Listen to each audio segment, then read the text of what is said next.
All right, it is 6:32 by my watch. I know the chairman is going to yet join us, Mr. Pius Weibel, so we'll give him time to join us in a minute, but we'll go ahead and call this meeting to order. Can I please have a roll call? Here. Here. Harper. Here. Here. Here.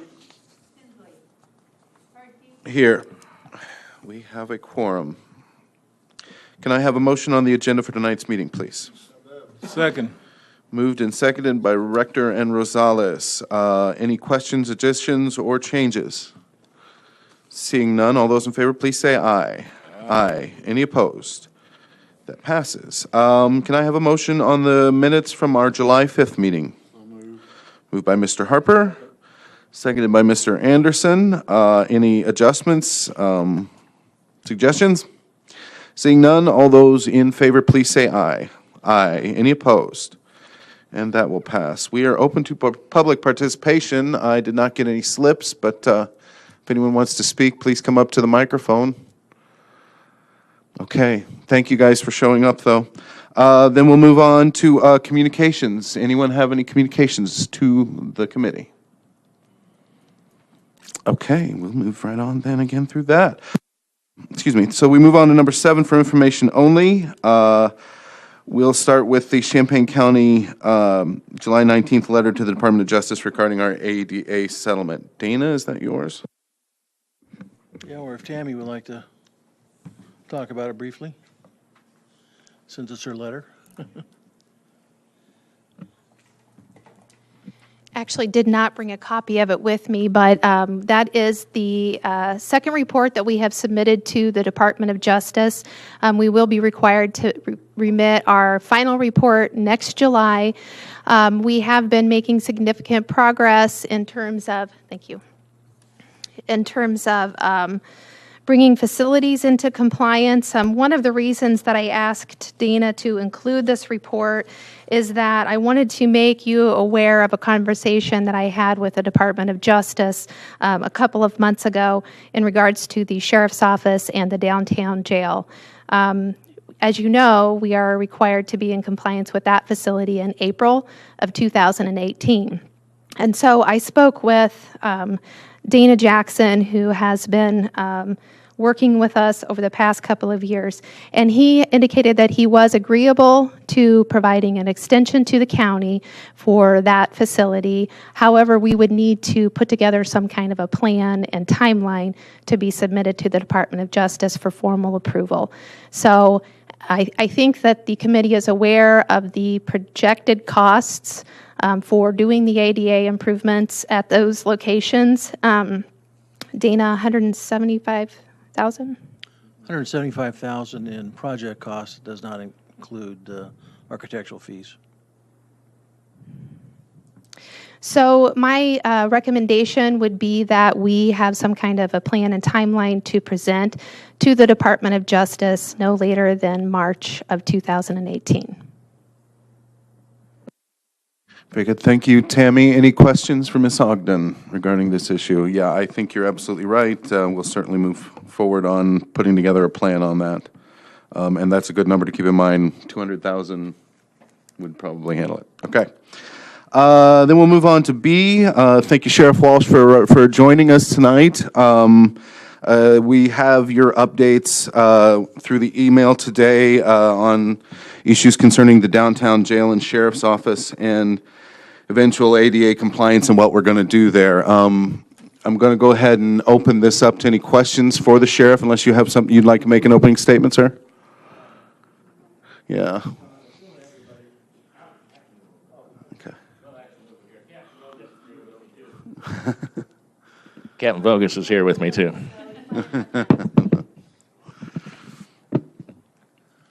I'm assuming everybody read it, and I don't want to insult your intelligence by going through it again. I'll hit any points you want. I asked the captain to be here because she can go into a lot of detail if you want it about separation needs. The other thing I'd just like to touch on one thing.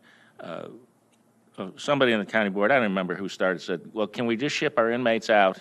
And physically, it's impossible. We asked 7 counties, only 2 of which said, yeah, we'd consider it. The maximum bed space is 32. That's that just won't do it. I mean, I think it's an impossibility, both practically and in terms of cost. Several people have asked me, well, what do you need if we have to close downtown? Given the current makeup of our inmates, given the problems that we're dealing with, we could use a 24-unit, single-cell, special needs for medical, mental health, and the other people that have to be segregated for various reasons and watched very closely. And that still won't do it. Given the current numbers, we'd probably need another larger unit, larger block. It can be double bunked, but it's probably going to need 50 to 60 inmate beds to be efficient in that area.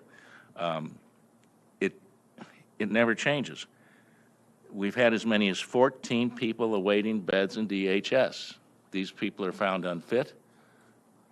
This is going to be gross, but I'm sitting there reading my email over the weekend, and even I was startled.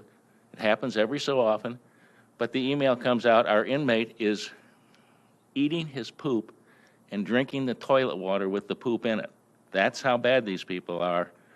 But they commit crimes. They either commit serious crimes or they keep doing the same thing over and over. Champaign went 3 times yesterday, I think. Some guy, yeah, he's got mental health issues, but he keeps going into a family business, and he scares everybody. And the first 2 times they told him, leave, leave. And they get him out, and he comes back. So they don't know what to do with him. Anyway, the captain can tell you about it. I keep telling everybody the inmates are getting sicker. They've got more injuries. I'd like her to take 2 or 3 minutes on that, and then we'll answer any questions you guys and ladies might have. Yeah, I'm Captain Vogus, if you guys haven't met me.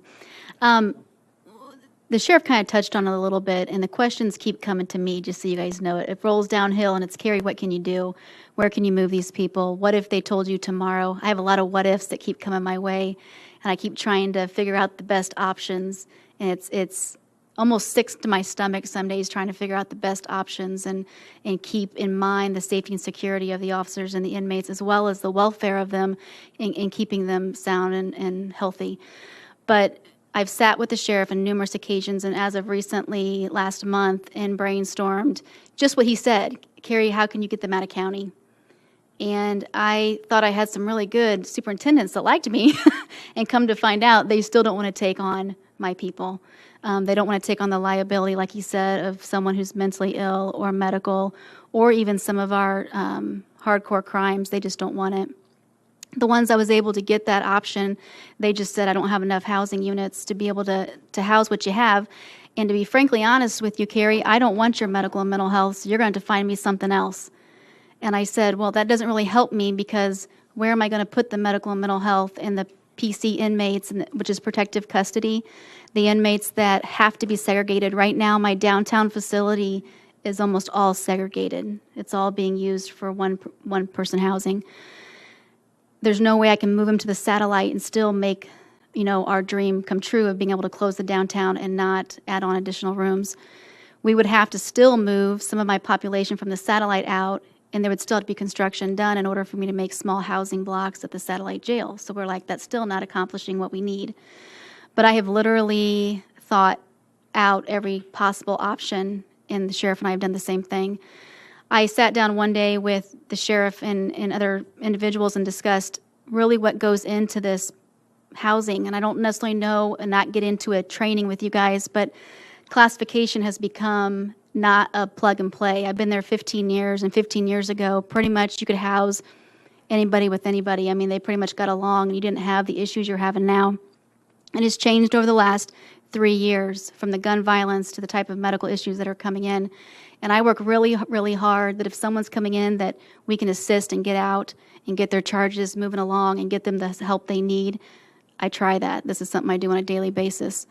But what we found is classification, when they're walking in the door right now, it's no longer just, who can't you be around? Now we're looking at, I have a sheet that tells me it's classified information on who's a gang affiliation and who they can't be around. You've heard it in the news. The amount of shootings have caused us a headache. We have to go in and say, okay, what's their charge? I have jail standards that tell me I cannot house a maximum inmate with a minimum inmate. That causes some issues right there. So with that alone, I can't just plug and play.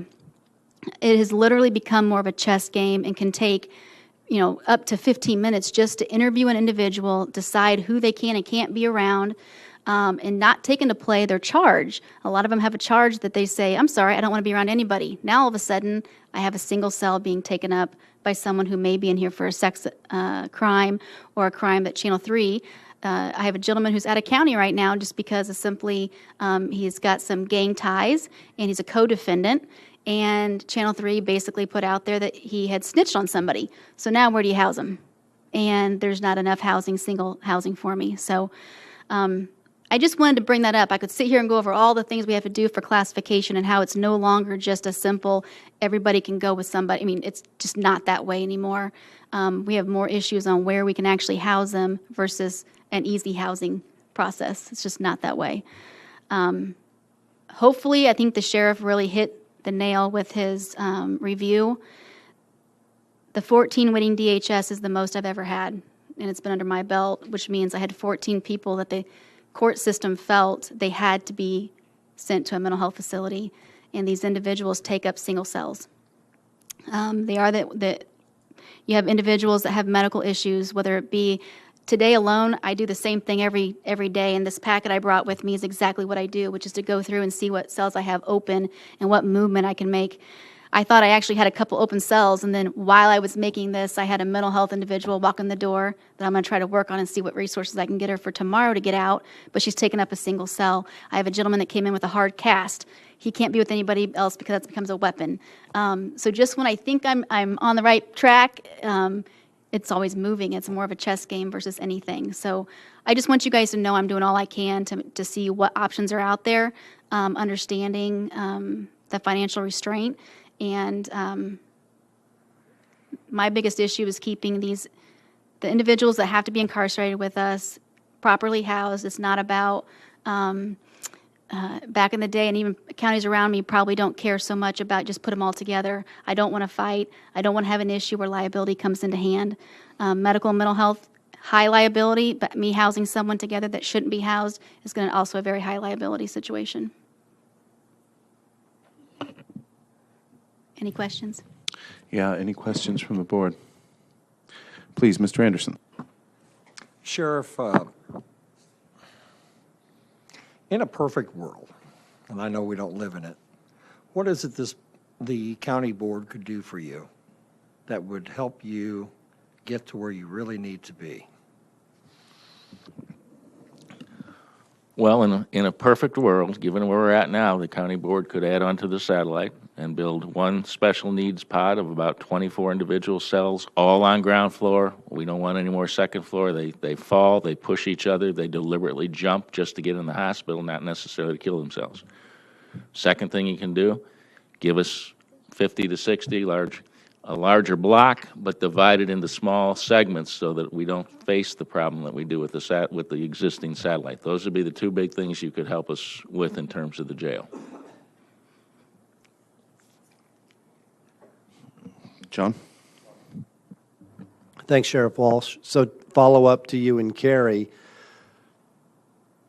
Obviously, we discussed the mental health issues and these type of things, but the perception has always been in the community that we're building jails and we're doing bad things. So, and I love Jack's question to you. So just to follow up, how can we communicate that need then to move forward on something like that? Because again, part of the referendum last time was like, it's bad, we're building jails.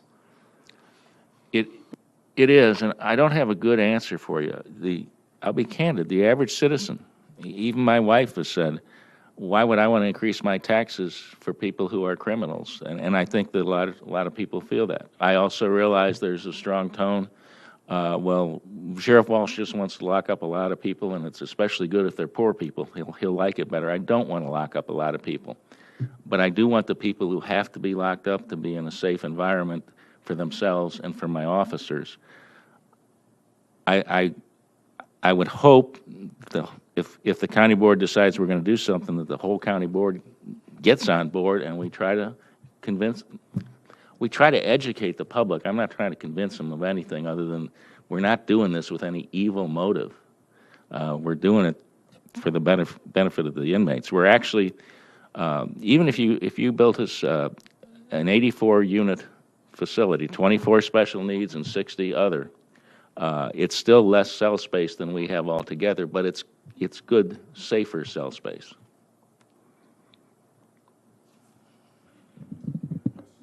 Excuse me, any other questions from the board member? Yes, Stan. Carrie or Sheriff Walsh, I know that here at the committee, it's been discussed about the temporary pod system. Will that suffice us until we get our county finances in better shape to, I understand what Carrie's saying. Standards and regulations change for your jobs, anybody's job. They change over the years. And I understand that our regulations 20 years ago are a lot different than they are now. And some of the violent crime is a lot worse than it was 20 years ago, having lived here my whole life. But will the temporary system, can that be laid out to get us through? My big concern is, and I'll be one of them, I don't want to spend any money on the downtown facility. So will the temporary pod system help you get to that point till we have finances available to do the construction we need to? You know, we initially thought that, and we found a guy who does these prefab pods out of the Peoria general area. Turns out he does a lot of these, none in Illinois, some out of the country, but it's not like, you know, you see those portable classrooms. That's kind of what we thought we were getting. It's not. He builds cell blocks, but it has to go into an existing structure that's already got not just the envelope, but it's already got the HVAC, the plumbing, and all that stuff. So I think the engineers looked at Dana and I and said, "You're kind of wasting our time. We're not really saving any money." Is the takeaway I got from it. The other thing I should tell you, we did ask the engineers if we wanted to subdivide the satellite, what could you do? They could give us 3 spaces by doing construction within the satellite, 3 extra spaces, which would be of minimal help. I mean, it would help, but it wouldn't be enough to take care of downtown. And then the other issue, as the engineers pointed out, what are you going to do with your prisoners while we're doing construction within the building? They can't be there. You know? So the answer to your question is we haven't found any. And Dana, you want to address that? You're more of a building guy than I am. Well, first, the presentation by the company from Chillicothe was not what we certainly thought, and it was going to cost easily as much, if not more, than just starting from scratch and building, because you have to build the exoskin, if you will, as well as put in all the utilities and HVAC, and then he slips in these temporary pods, just not really functional for us here. We've continued to look to see what's out there, and it's pretty limited. At the same time, you could consider the building that you have at the satellite. It's actually, those are temporary buildings. These precast concrete, tip-up buildings are really temporary in nature. They're not a building that was built to last 100 years. Like a lot of the facilities, certainly around this community. So we'll continue to look, but I'm not sure that there's much out there that would work. Other questions, Jack? Thank you. Sheriff, I've spent a long time in jail in my prior profession. That included not only operations of jails and dealing with classification systems, but the construction of jails as well. There's no shortcuts.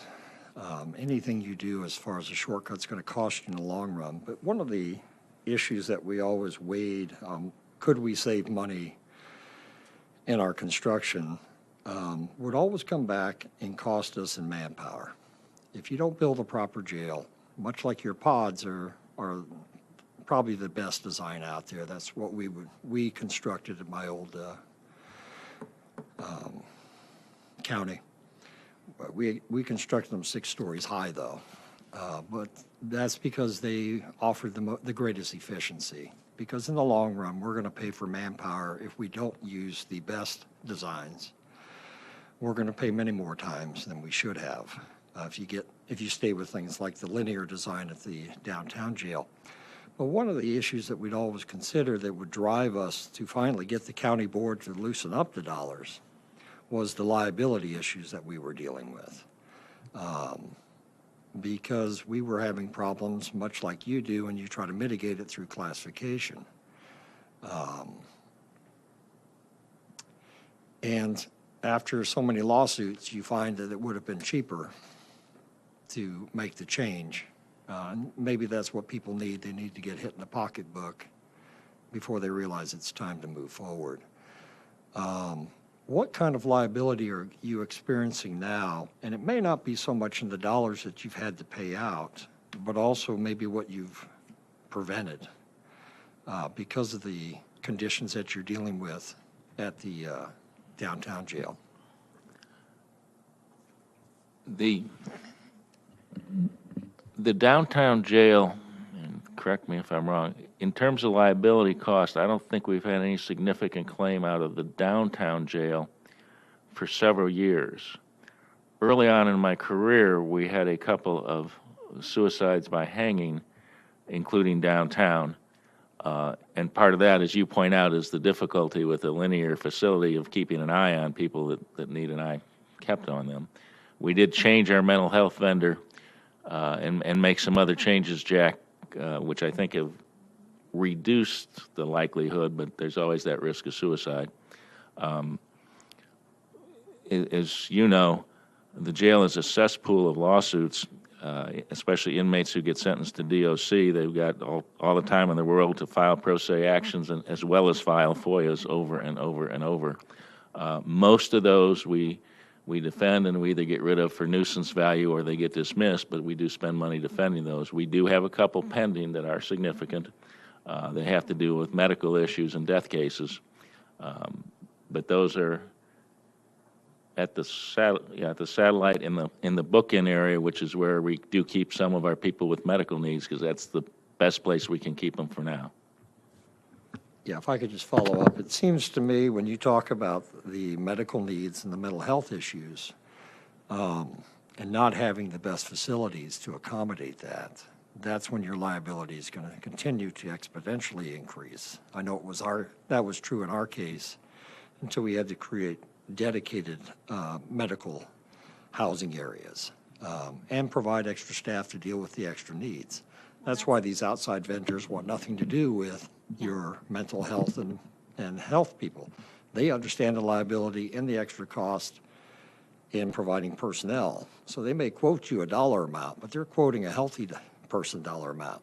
If you start, they'll take your sick if you pay them enough. But that's only because it's going to cost them more.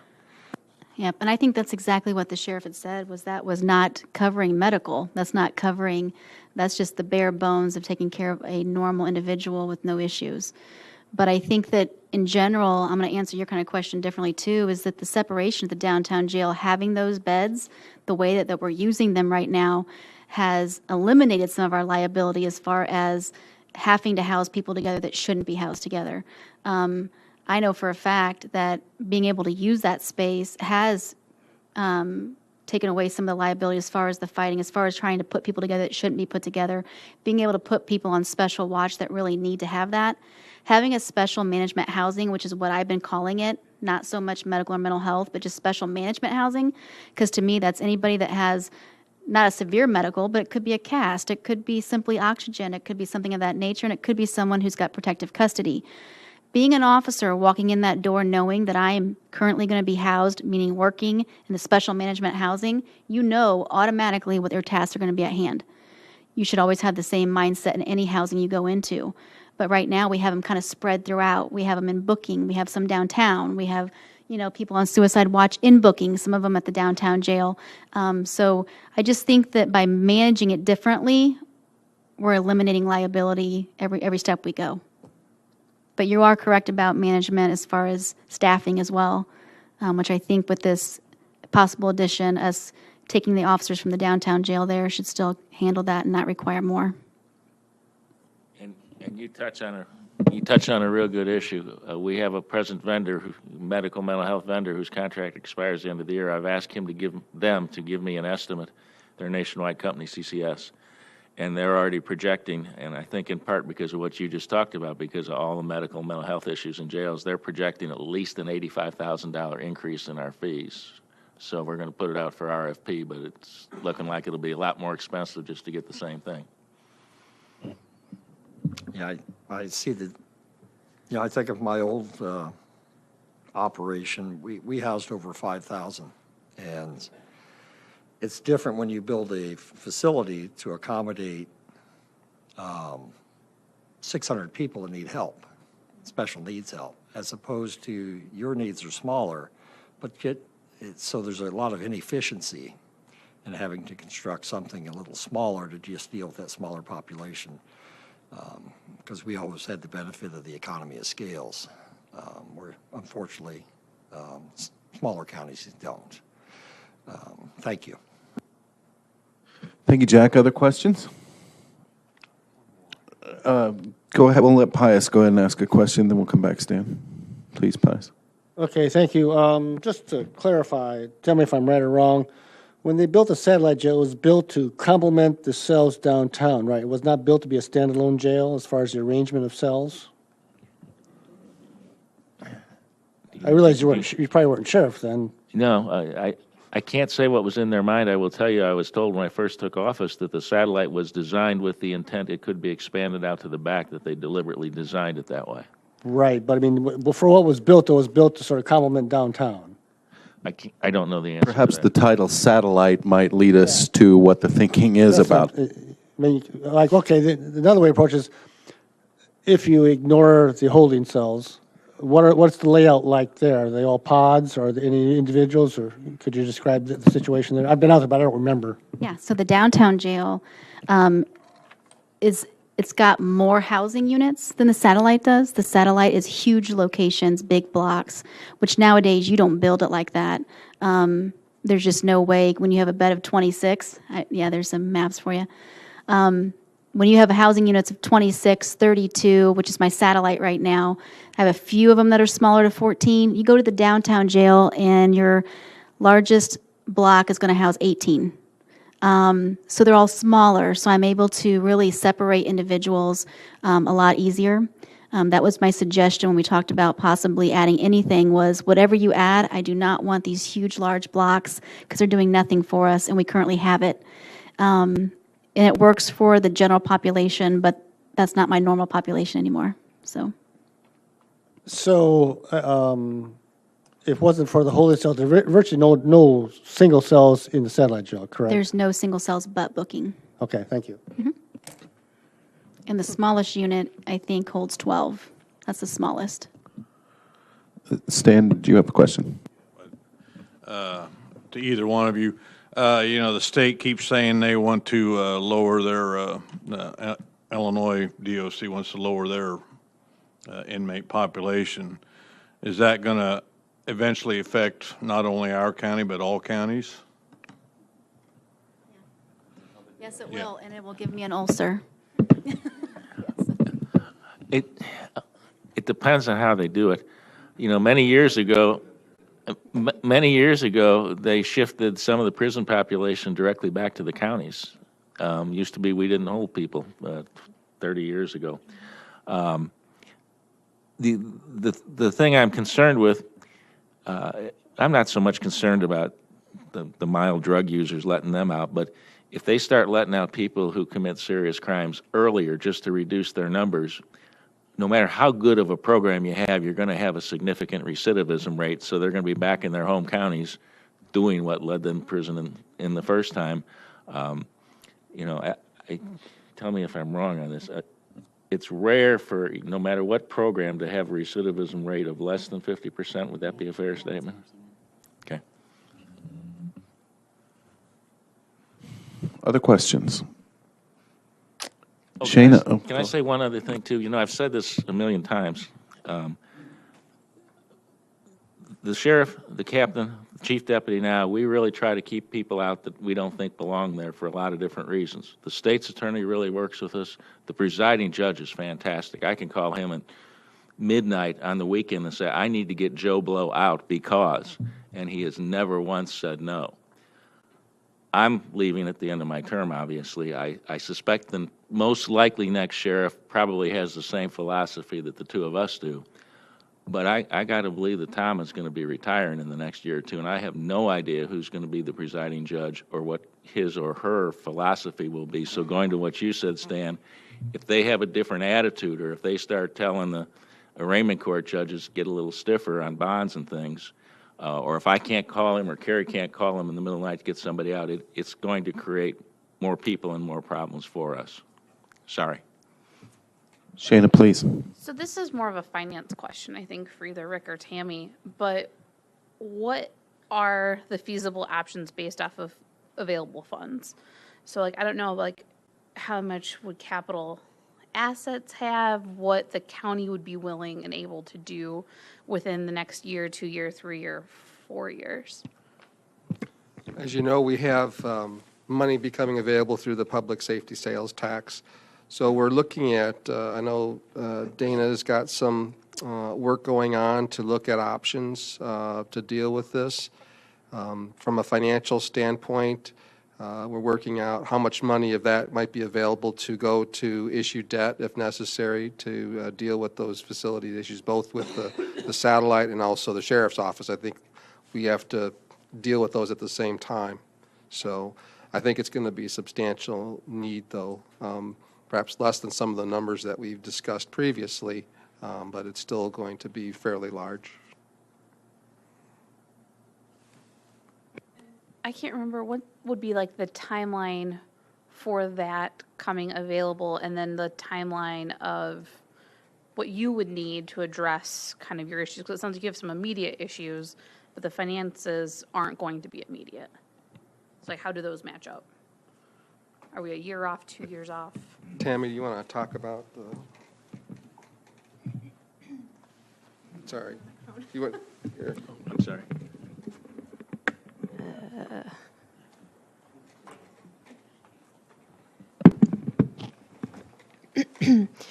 So the debt service that will be retired at the end of this fiscal year would free up about $1.2 million.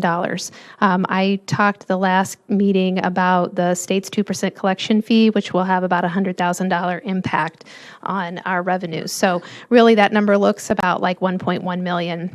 We're still building the public safety sales tax budget, but in looking at some of the needs for capital asset replacement expenditures this coming year, they're fairly significant. We also have, the most of those revenues are already being utilized for current debt. Feasibly, in terms of timeline for this type of facility, Dana, correct me if I'm wrong, but we would probably use 2018 to plan. We wouldn't actually be able to start construction. So ideally, we would want to use funds for engineering architectural services. I don't have that budget in front of me, but one of the other things that I think is key to keep in mind is that the county's significant need for the replacement of its financial system, which we would plan to use some of the public safety sales tax money for that as well. I'm going to go ahead and ask a couple questions I've been kind of saving for the end. I know that we've been talking a lot at various levels about some sort of county mental health, adult resource, for lack of a better word, center. And I realize that that's still very much in a planning stage, and it's very hard for you to make predictions. But I noticed you mentioned 14 people waiting for DHS. Is that the number? Is it a higher number? What is the number of, say, of your current population you think could be ameliorated from your need to take care of if we had something very vigorous in this area in this county? I hate to say it, but I can't tell you a statistic because obviously we don't know. I think it would be very few. Would it perhaps if we interceded early enough in somebody as they're going downhill, would it prevent them and help them? Yeah, but is it going to be like 14 today of my people today? I really, really doubt it. And one other, and you remember when we started trying to get all these providers to do this, it was really Alan and the sheriff's office trying to push for this. And then the state budget kind of fell apart, so the providers just, they were losing stuff, so we lost steam. I can't speak for them. I think if we're going to put this, if somebody's going to put this together, it has to be a business decision. And I got to think if Rosecrans thought they could break even or make money, they'd be doing it here like they do elsewhere. So I'm just afraid that certainly during my career, I'm never going to see it, and maybe not for some of your careers on the board.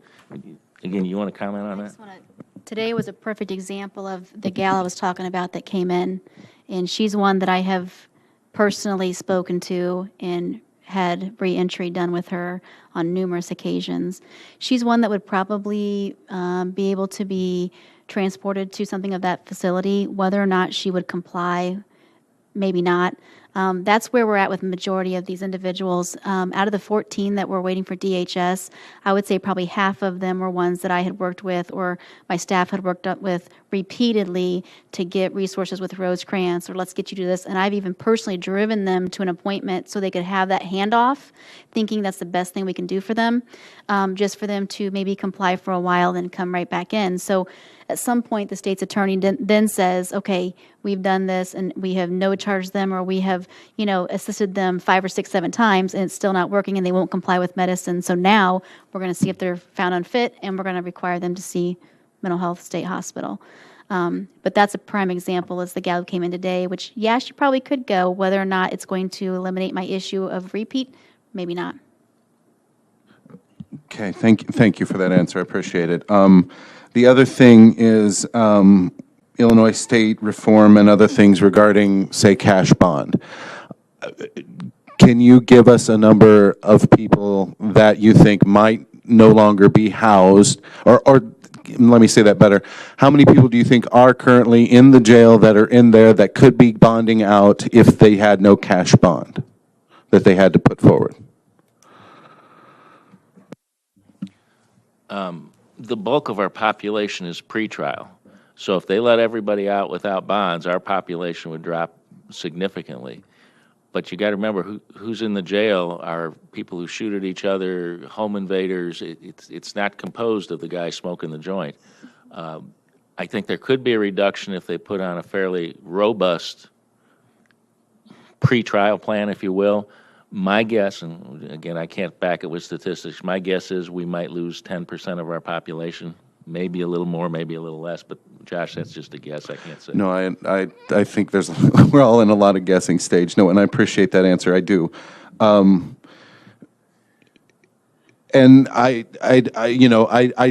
I'm talking about people that would have, say, $5,000 bonds, not people with $50,000 bonds and things like that. Not murder one cases, but other things. Yeah, now, and DeFanis and the public defender did this on a regular basis, where they did and do go through the low bonds, and Kerry goes through the low bonds and points it out to the state's attorney and the public defender. Both. And so sometimes, believe it or not, your jail officials are getting some of those low bonds out if they sat there a while. I appreciate that work too. I know you guys work on this. Believe me, I'm fully aware of it. I'm just kind of asking questions for the public. Okay, so that's really all I have at the moment. Any other questions? I know you guys grabbed a mic over here. Patsy, go ahead.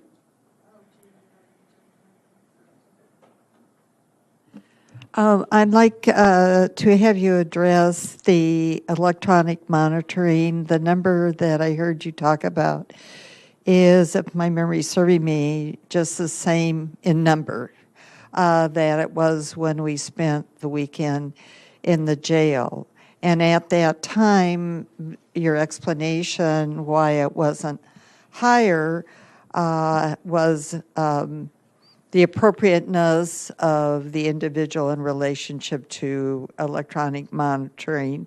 And I have a residual memory that there were some staffing issues, because if they're on electronic monitoring, it does take staff time. So you mentioned 24, and is that about what it has maintained all this time? And if some things were changed for you, do you see that there's additional population that might be able to be on electronic monitoring? I don't think there'll be a substantial change. My predecessor had anywhere from 3 to 6. When I took office, our numbers started going up. We literally had as many as 50, but that's when I had 300-plus prisoners, and we're looking at boarding out. Right now, Patsy, we're running in the low teens to low 20s, and the reason that number is down, quite frankly, is because the people in jail don't meet the criteria. We look to nonviolent offenders. They won't pose a risk to the public. They agree to follow our program, and they haven't been in the program in the last year. Yeah, the last year, and we get less and less of people that meet those criteria. They have to be sentenced, and I have very few. My population of sentenced individuals are really down. I mean, they're just not sentencing them to the county jail as much. I may have as many as 20 individuals, well, probably close to 40 with my trustees, but not as many really are being sentenced, so.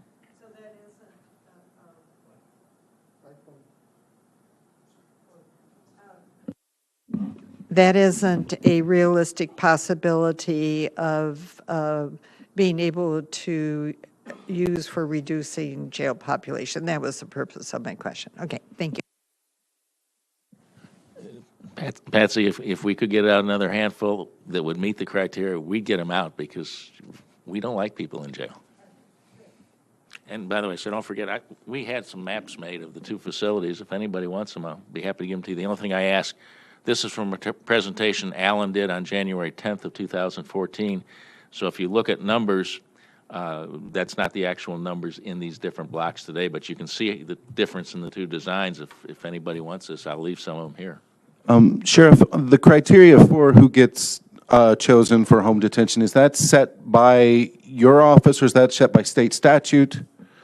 It's set by our office. And frankly, we're probably one of the more liberal sheriff's office in the use of EHD.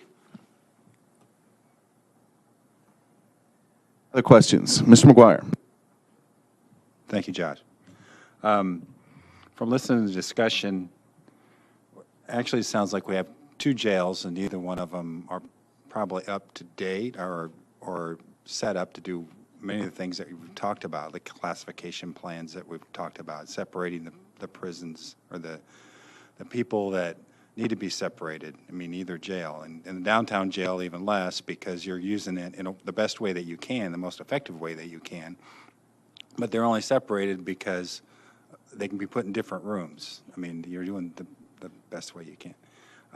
It's not very effective, it's really for staff. So we really need to address a lot of those issues, and that's what you've said through this whole process. And there, when people have talked about the reentry programs or dealing with the mental health issues or those types of separation issues, and those are the ones I want to kind of talk about. Josh had brought it up.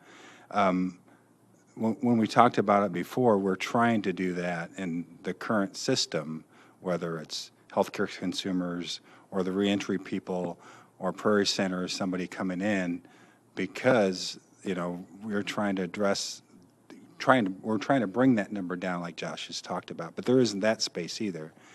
But even those issues that you're having that are there and the people that are there, you're trying to address those, and that's an additional space issue that you have to try to deal with those people. But when people talk about an outside building or something, some of those people have charges that they wouldn't necessarily be able to do that, right? I mean, there's categories. There are a few people that that could be maybe brought out or maybe never make it to the jail if there was a facility like that. But the charges might keep them in jail anyway. It's not necessarily the fact they're just mentally ill. It's so what types of charges would do that, or how, like you talked about, a few of them could be moved, but it's not that you'd like to move them, but the charges themselves would keep them from happening, right? Yeah, what happens now, and you brought up two different things, and Carrie maybe wants to address reentry. You have reentry, so people coming out of DOC, or people, if we know they're going to be released from our jail, they're serving a sentence, let's say, and they're going to get out in 2 weeks. In jail, in our jail, we try to hook them up with the services they need. Do they need alcohol counseling, Prairie Center? Do they need Rosecrans type counseling? Do they need housing? Do they need medical? So we try to hook them up with that, and then they're out, and hopefully they're working with the groups. DOC does the same thing through the reentry that you guys had funded before. I'm not quite sure how successful that is. Here's what happens with the mental health stuff right now.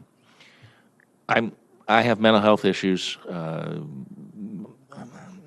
don't know. I'm throwing rocks at your house. Fairly minor crime. Tell me don't do it. Tell me don't do it. I keep doing it. Or I do some other fairly minor crime. I'm going to go to jail. Somebody in jail, one of her people, is going to realize this guy has got mental issues. He's not really a violent criminal. So then what happens, quite frankly, is one of two things. She will contact the state's attorney and say, you need to take a look at Dan. It's really not a serious case, and it's all, as we perceive it, mental illness as opposed to criminality. State's attorney will often drop the case. If there's suicide or self-harm involved, then when we get them out, we will take them over to Presence or to Carl and do an involuntary admission. About 50% of the time they'll keep them for a day or two. 50% of the time they're out the door before the officer's done with his report. But unfortunately, what ultimately happens is I keep doing that, and oftentimes I keep doing worse and worse. So it gets to a point where even if she calls, the crime has become so serious I can't be let out, or we've gone through this route 15 times, and the state's attorney's just, and everybody's tired of dealing with the same person. And you won't believe this, but we actually have individuals that deliberately commit minor crimes because they want to go to jail. And she tries to talk him out of it all the time and talk to his mom. His mom, And get him the services. Doesn't work. He wants to come back to jail. Granted, that's fairly minor crimes, but again, he keeps repeating it and repeating it, and I don't know what else to do. But not everybody is a minor crime. I want people to understand that some of the medical room, or some of the space we need isn't just for minor crimes. It's for people that have a mental issue that we have to deal with, that are in the system, or have a health or behavioral issue that we need to have space for. You want to talk about who's in yeah. there now? I think currently, just the names of who I have in there now are in here for either a sex crime or a severe ag bat, ag domestic, which those aren't necessarily, can be as severe as a murder or something, but when it's their second or third time, they're no longer letting them out. The simple crimes that he's talking about are the ones we get on, just like the gal that came in this morning. It's a simple crime that, I'm going to probably try in the morning first thing to work with her to get resources to see if we can get her back out again. And most likely, Julia's going to work with me because we know that she doesn't belong there, and we know that we need to continue to work with her. And she's one she has been to DHS. She has been a repeat offender for me for 15 years, and she does really well for a while, and then she's back to where she's at again. And we know each other well enough that usually we can get some of these people to comply. But the charges are usually ones that you would not let out, and their bonds are ones of $50,000, $100,000, $200,000, and they're not ones that you would just let out the door for no reason. About 2 or 3 years ago, some of you may remember this, the state's attorney's office did most of the work. We helped them with it, but we literally went through, and we just arbitrarily picked a day and went through every single person in that jail. And we published the nature of the charge they were in on and their history. And if you remember, we sent that to the News Gazette, and I forget what reporter we sent it to. Maybe Tom will remember this. And, I publicly said, if anybody thinks there's somebody in jail doesn't belong, call me and we'll look at it. I got no phone calls. I think when people looked at that, they realized they're not in here on minor charges. They've done something to earn their way into jail.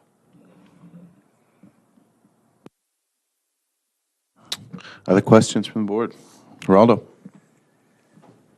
Well, my question is not so, I think my questions have all been answered, not just today, but in the last 8 to 10 years that we've been talking about specifically about these issues.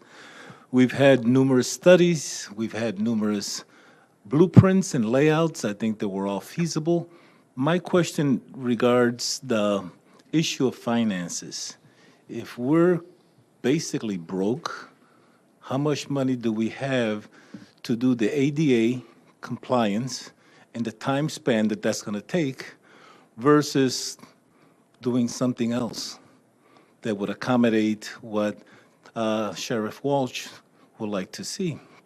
So my thing is always finance. Are we going to bond again for 5, 10, 15, 20,000? And is that going to be enough, and for how long? And that would be the only question that I have. Where do we get this money?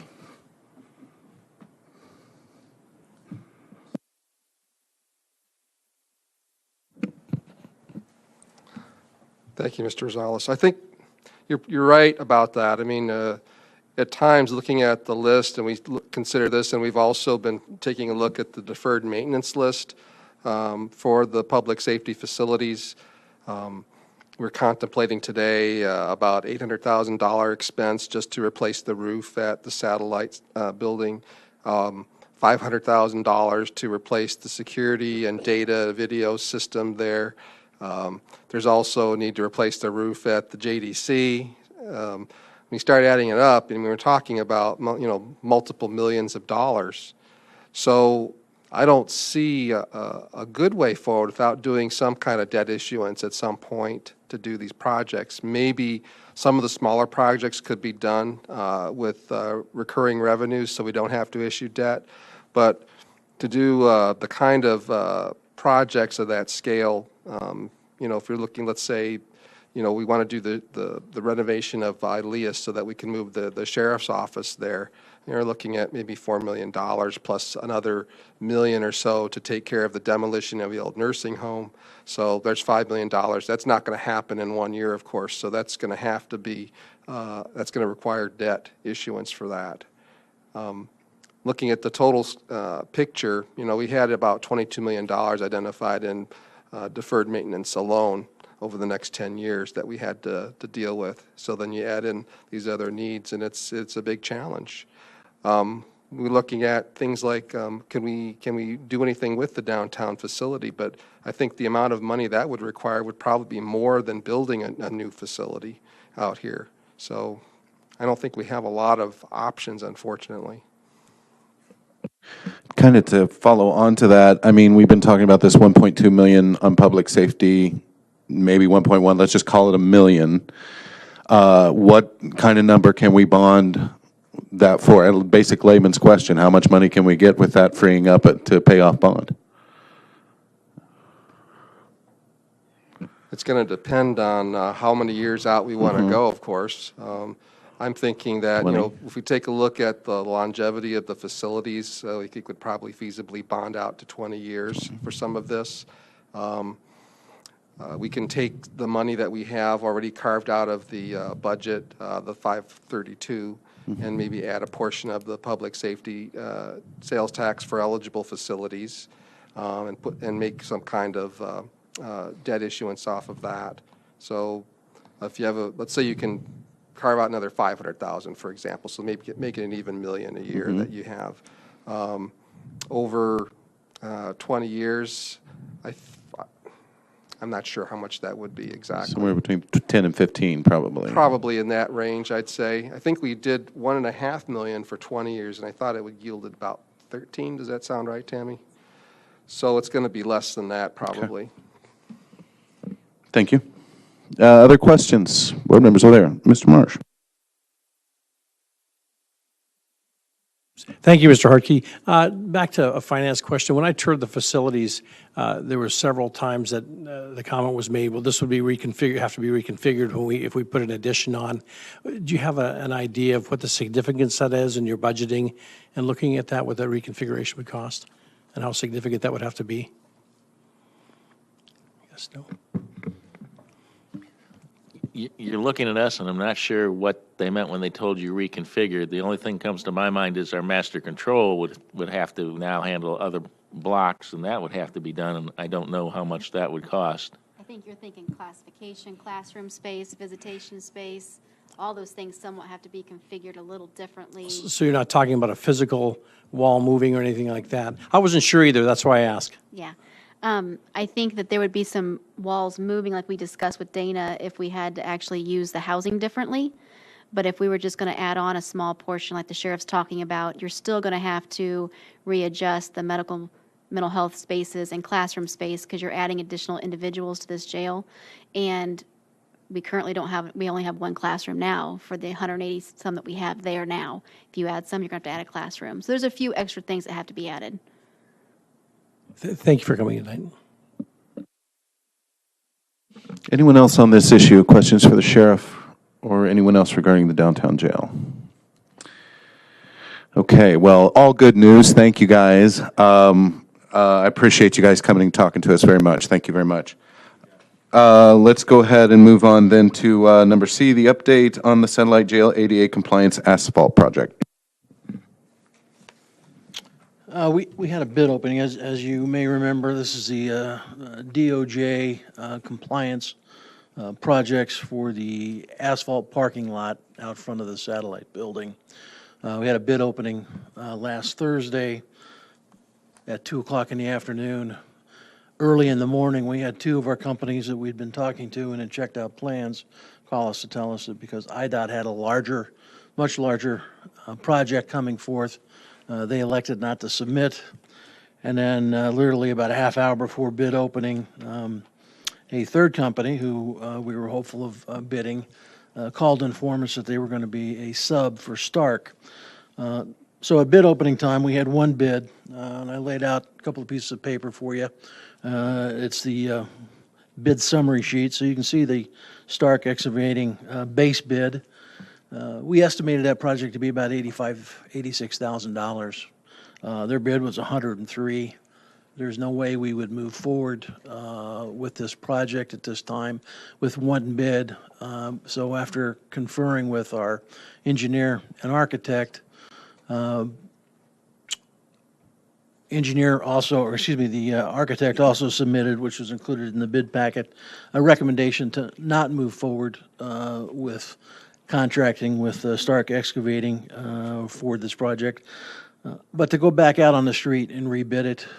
We've been working on the documentation for that, which we can talk about right now, I guess. Might as well move forward with it. We've elected what's absolutely possible. It's actually necessary to get done is the ADA compliance component of this project. So in the new bid, we have separated the ADA compliance portion, and it's all being done in concrete. So if we bid it out for 20 plus days and get it started the 1st of October, once it goes back to this committee and the county board, and we get a signed contract, we've got 2-3 weeks to get the project done. That's easily enough time to take care of the ADA components. So base bid has been reduced to just the ADA work in concrete, and then we've broken it up into 5 or 6 different alternates, allowing us various looks and opportunities to get this done either in the fall, knowing that time frame of work for asphalt work is pretty short since the resealing plants normally start shutting down the middle part of October. Asphalt's kind of hit or miss depending upon temperatures, but usually closed by the end of October, or going ahead and extending into the spring and allowing them to come back. That document is the final page, or excuse me, is the second page, and it gives you an idea what the alternates are. It encompasses everything that we had in the first bid.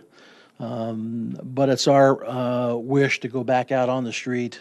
We have talked to several of the vendors who elected not to bid, and they are interested in the project, particularly in the fact that we've separated the concrete work from the asphalt resealing work.